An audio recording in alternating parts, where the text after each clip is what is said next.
The Associated Press college football poll is an absolute joke. For the fourth week in a row, starting with preseason, Nebraska's lost votes in the poll despite being undefeated, including a win over a power conference team in Cincinnati, and absolutely demolishing their lower level opponents from the Group of Five and the FCS. Now, you might be sitting here and saying, hey, Nebraska doesn't have a great resume. They haven't had any marquee games yet. I totally get it. I really, really do. But I look at the rest of the college football poll, and all I really ask for here is a little bit of logical consistency, right? If you're going to apply this logic to Nebraska, let's apply it to everybody else. I don't think that's asking too much. So I went through the poll, and when it came out yesterday, I went through the poll, and I'm looking at teams like USC. Very similar situation to Nebraska. Started unranked, receiving votes. They have a win over a mediocre power conference team, a win over a Group of Five team, and a win over an FCS team. They went from unranked, though receiving votes preseason. Now they are ranked at 25 for the first time this season. Missouri is another good example. Power 4 win, Group of 5 win, and an FCS win. They went from unranked to 25th. Now they're 23rd. Indiana might be one of my favorite examples because they have one of the worst schedules in all of college football. And they've struggled with one of those teams. They almost lost to an Old Dominion team. They only won by 13 points. That dropped them a couple spots after week one. Then, on the strength of dominating maybe the worst team in FBS football in Kennesaw State, they climbed back up. Now they're ahead of where they started. They're at 19th in the poll. I don't understand it whatsoever. Texas Tech is very similar. Their best win for Texas Tech, their best win is a win over 0-3 Oregon State, which might be the worst. I mean, if Kennesaw State's not the worst team in FBS, it might be Oregon State.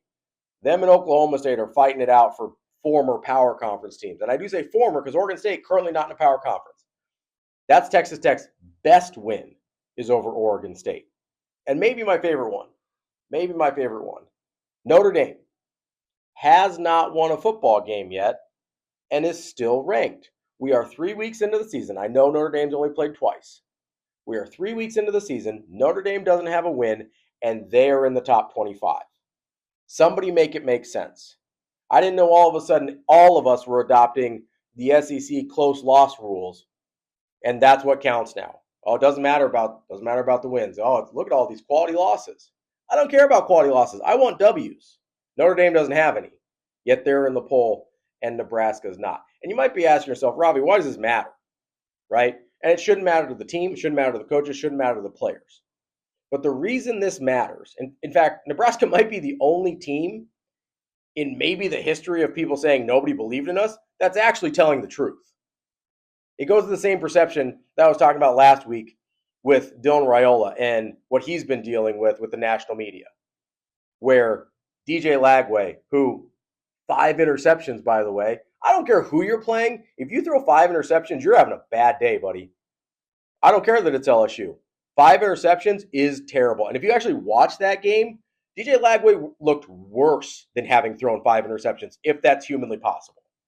The last few of those things, he was just chucking up there. It almost looked like he had the yips. I'm not saying DJ Lagway is never going to be a good player, but right now, Dylan Raiola is better. I'll bet on that. Arch Manning struggled against UTEP. You want to complain about Dylan Raiola putting up good numbers against bad teams. Arch Manning went sub 50% completion percentage against UTEP. He didn't have over 100 yards passing or a touchdown until the fourth quarter against, one more time for the ones in the back, UTEP, the team that we were upset that Nebraska only beat 40-7 last year, and Dylan Raiola put up better numbers than that in his first career start as a true freshman. Arch Manning's not a true freshman. I got to remind you, this is his 3rd year in college.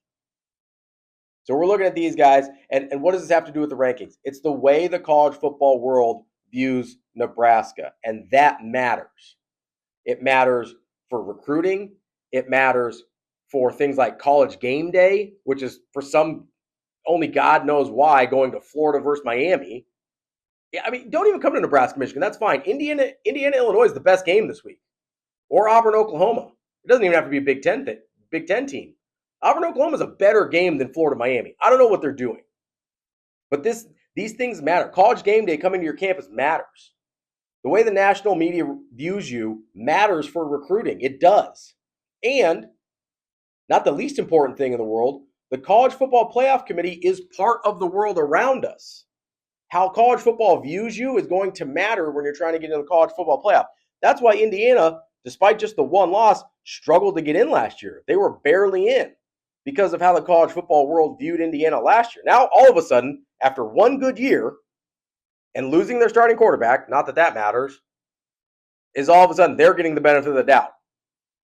After barely beating Old Dominion and then having a Kennesaw State win, all of a sudden puts them back where they're supposed to be. This is why this matters. This is why this bothers me. Because if Nebraska is who I think they are, and I think still, from what I said in the offseason, that they can go 10-2 this season. They got to beat Michigan, right? All the games matter. They all matter. All of them are important Big Ten games now. But I think this team can go 10-2 still. I really do. And if that's the case, 10-2 is going to be right on the cusp, one way or the other, of a college football playoff appearance. And if Nebraska gets left out over because of a 9-3 SEC team, I'm going to lose it. Because I've seen these SEC teams. I've seen these other Big Ten teams. I've seen some of these ACC and Big 12 teams. If Nebraska gets left out in favor of a 9-3 SEC team because of all of this nonsense, which, by the way, is on the table.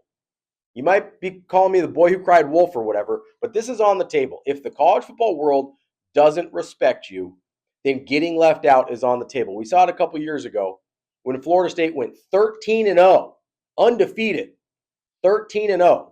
Their quarterback got hurt. They thought that was the entire team, and they got left out of the college football playoff. You don't want to be a team that is not respected and given benefit of the doubt in today's college football world. There's practical, on-field consequences if people do not respect your program. Now, Nebraska is going to have to go out and continue to make people try and respect them. I understand that. But they've earned better than this. Here's what I really don't get. Notre Dame has disappointed people in their rankings year after year after year after year. I know they made the national championship game last year, and I like Marcus Freeman. I really do. I'm not one of those guys that hates Notre Dame. But Notre Dame gets the benefit of the doubt every single year, and they've got a longer national title drought than Nebraska. 1988 is the last time that team won a national title. Yet, they still get the benefit of the doubt, and they are winless and still ranked in the AP Top 25 poll, while Nebraska at 3-0 with a power conference win over a Cincinnati team that might actually be okay, by the way.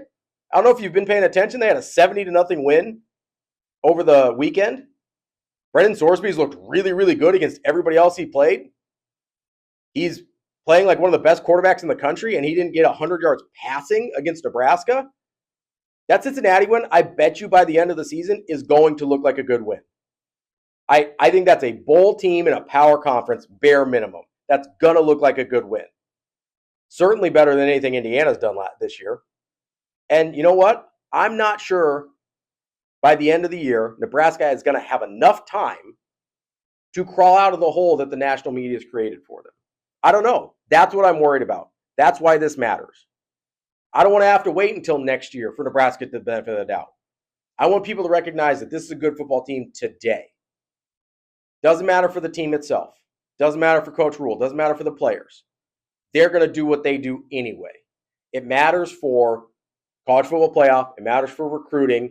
And it matters for the fact that it just doesn't make any sense that Indiana is getting a benefit of the doubt when Nebraska isn't. It doesn't make any sense that DJ Lagway and Arch Manning are getting the benefit of the doubt when Dylan Raiola is not. I'm not sure there's 5 or 10 quarterbacks in the country I'm taking over Dylan Raiola at this point. And guess what? There's definitely not 25 teams in the country I'm taking over Nebraska.